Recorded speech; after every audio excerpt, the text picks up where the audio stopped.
Salve, salve galera! Começando mais um TBT toda quinta-feira, uma historinha, um caos, uma curiosidade da história do marketing esportivo no Brasil e no mundo. E aquecendo o clima da Copa do Mundo, hoje a gente vai falar sobre uma inovação que aconteceu em 2006 na Copa do Mundo da Alemanha e que mudou radicalmente o negócio da FIFA, trazendo ainda mais dinheiro para a entidade que fatura bastante com isso.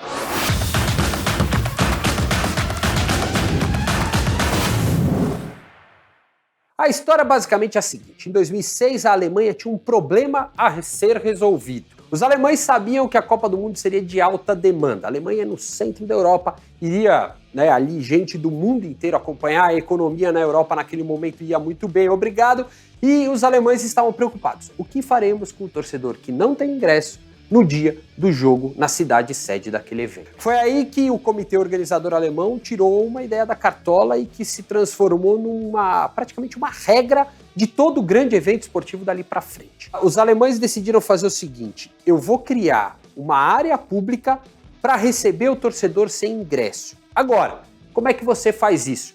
Veio a ideia a partir daí do FanFest, o local onde o torcedor seria colocado para assistir ao jogo num telão com várias opções de comida, de bebida e principalmente, onde foi o termo de convencimento para a FIFA, com possibilidade de a FIFA faturar com seus patrocinadores, vendendo mais um espaço para eles se relacionarem com os fãs durante a Copa do Mundo. Basicamente, o que a Alemanha fez em 2006 foi transformar o que seria a sede da Copa, aquela cidade com um estádio, num lugar que receberia um estádio com capacidade limitada a 70 mil pessoas, no máximo 80 mil pessoas, e fora dele, mais ou menos 200, 300 ou chegou a mais de 1 milhão de pessoas na grande final da Copa disputada em Berlim. A ideia do FanFest foi tão boa que a FIFA decidiu olhar para aquilo e transformar ele numa obrigação para todo o país anfitrião da Copa do Mundo a partir de 2006.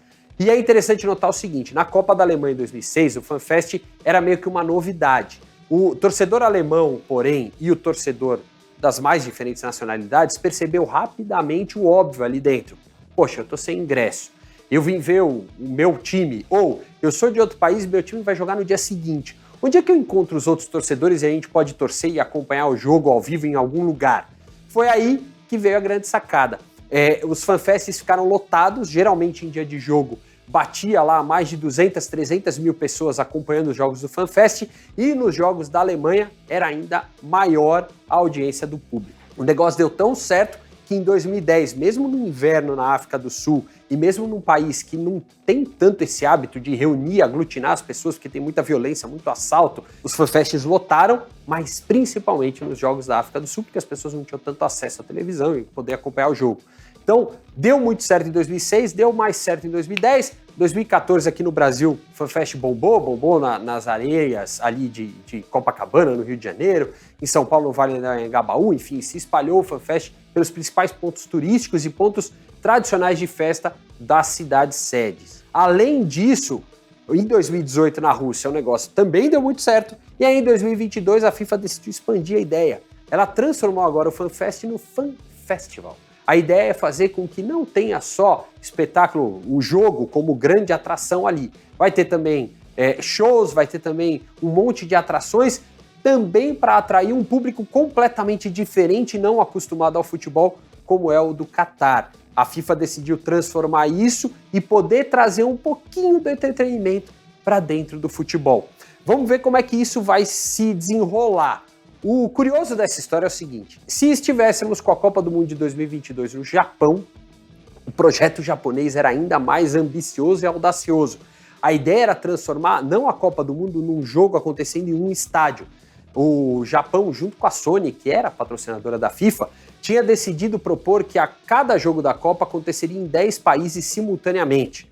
Eles iam fazer projeções holográficas em alguns estádios pelo mundo, entre eles o Rio de Janeiro e o Maracanã era o estádio escolhido, para a FIFA poder vender ingresso e a gente acompanhar em holograma aquele jogo da Copa do Mundo naquele lugar. Era um desenvolvimento ainda maior da ideia e do conceito do FanFest. Se isso vai acontecer mais para frente, a gente ainda não sabe, mas a gente já tem uma coisa mudando para 2022 em relação ao FanFest criado lá em 2006 na Alemanha, que é essa ideia e esse conceito de trazer o entretenimento, a música e outros elementos para dentro do FanFest. Algo que não é exclusividade da FIFA não. Desde 2006, todos os outros eventos esportivos decidiram criar os seus locais para a celebração das pessoas que não têm ingresso para aquele momento na cidade em que acontece. A UEFA faz isso muito bem com a Champions League, a NFL faz bastante isso no Super Bowl, e até ampliando para uma semana inteira de festividades, mas na Copa do Mundo, pela primeira vez, a gente vai ter quase que um Rock in Rio junto com o futebol.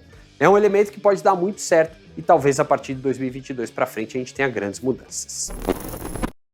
Gostou? Esse é o nosso TBT, mais uma vez falando sobre Copa do Mundo. Hoje a gente conheceu a história de como o FanFest mudou a cara da organização do evento e melhorou muito a questão de torcedor sem ingresso na porta do estádio, querendo aproveitar para fazer. Bom, dá o joinha, curte, compartilha, principalmente ative o sininho para receber outros vídeos como esse. Esse foi mais um TBT toda quinta-feira aqui no canal da Máquina do Esporte.